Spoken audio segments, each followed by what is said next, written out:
Hello students, welcome in my class. In this module we learn about DNA sequencing. Sequence का अर्थ होता है अनुक्रम, अर्थात डीएनए पर उपस्थित न्यूक्लियोटाइड के अनुक्रम को इस विधि के द्वारा पहचाना जाता है। हम न्यूक्लियोटाइड के अनुक्रम को पहचान कर डीएनए पर उपस्थित संदेश को आसानी से पहचान सकते हैं और यह भी पता लगा सकते हैं कि वह संदेश किस प्रकार के प्रोटीन्स को भविष्य में बनाएगा।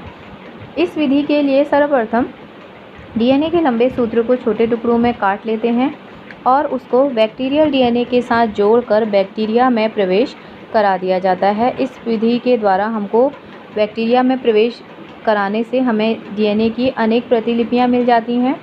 उसके बाद बैक्टीरिया से उस डीएनए को प्राप्त कर लिया जाता है और उसे कुछ अन्य चीज़ों के साथ मिलाकर एक मिश्रण बना लिया जाता है। उस मिश्रण को परख नलियों में स्टोर कर लेते हैं।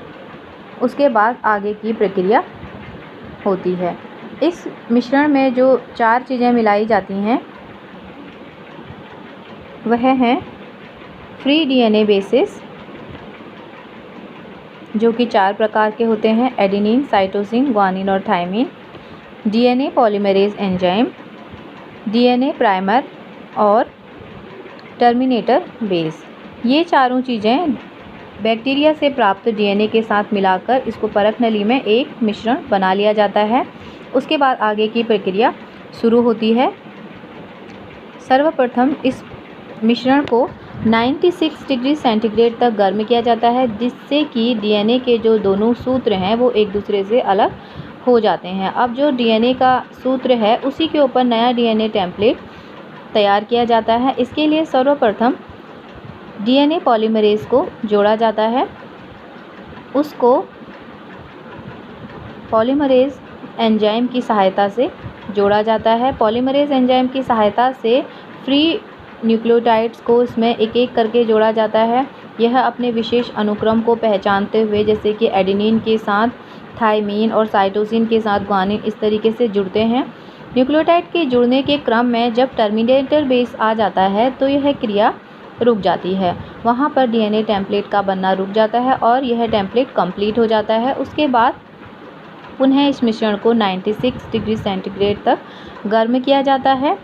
इसको गर्म करने से जो नया बना हुआ डीएनए फ्रेगमेंट है, जो नया टेम्पलेट है, वह पुराने सूत्र से अलग हो जाता है और उसे अलग से स्टोर कर लिया जाता है। उसके बाद यही प्रक्रिया बार बार दोहराई जाती है और अनेक डीएनए के नए नए सेगमेंट तैयार कर लिए जाते हैं।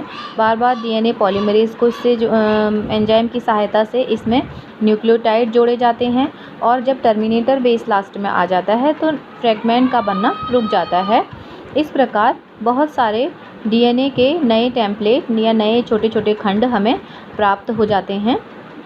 इन सभी खंडों को प्राप्त करने के बाद अब इनके संदेश को कैसे पहचानेंगे, इसमें उपस्थित संदेश को, तो उसके लिए विधि को आगे इनको कैपिलरी ट्यूब में से गुजारा जाता है।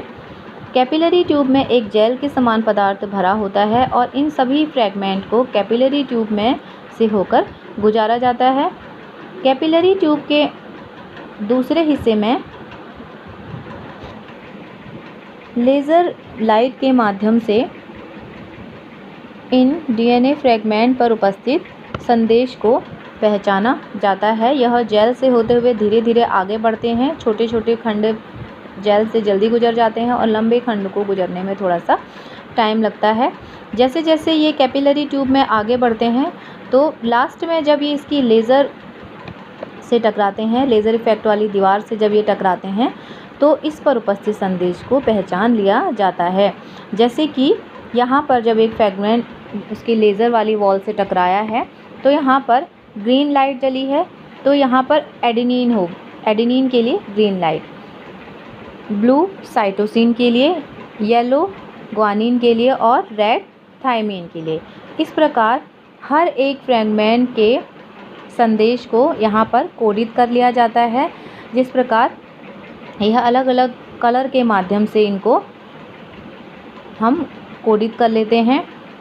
जैसे जैसे धीरे धीरे सारे फ्रैगमेंट कैपिलरी ट्यूब की वॉल से गुजरते रहते हैं, ये संदेश एक एक करके जुड़ते जाते हैं और इसको बड़ा करके देखने पर हमको ये संदेश कुछ इस तरीके का दिखता है, जैसे थायमीन, एडेनिन, साइटोसिन। तो ये न्यूक्लियोटाइड का अनुक्रम है, ये न्यूक्लियोटाइडों के जुड़ने का अनुक्रम है। इस संदेश को हम पहचान कर डीएनए पर उपस्थित संदेश को हम पहचान सकते हैं। इस विधि के द्वारा यह विधि बहुत ज़्यादा उपयोगी है। जीन्स की पहचान करने व उसके कार्य करने के तरीके को समझने के लिए डीएनए सीक्वेंसिंग के द्वारा हम पता लगा सकते हैं कि जीन्स कैसे व्यवहार करते हैं, कैसे कार्य करते हैं। व्यक्ति के डीएनए में यदि कोई विकार है तो उसे भी पता लगाया जा सकता है और भविष्य में उस विकार के कारण होने वाले रोग से बचा जा सकता है, विकार को दूर किया जा सकता है और भविष्य की गंभीर बीमारियों से काफ़ी हद तक बचा जा सकता है। न्यूक्लियोटाइड में परिवर्तन करके हम लक्षणों में भी परिवर्तन कर सकते हैं। इस प्रकार डीएनए सीक्वेंसिंग की यह विधि बायोलॉजिकल टेक्निक्स में बहुत ही उपयोगी और लाभदायक सिद्ध होती है।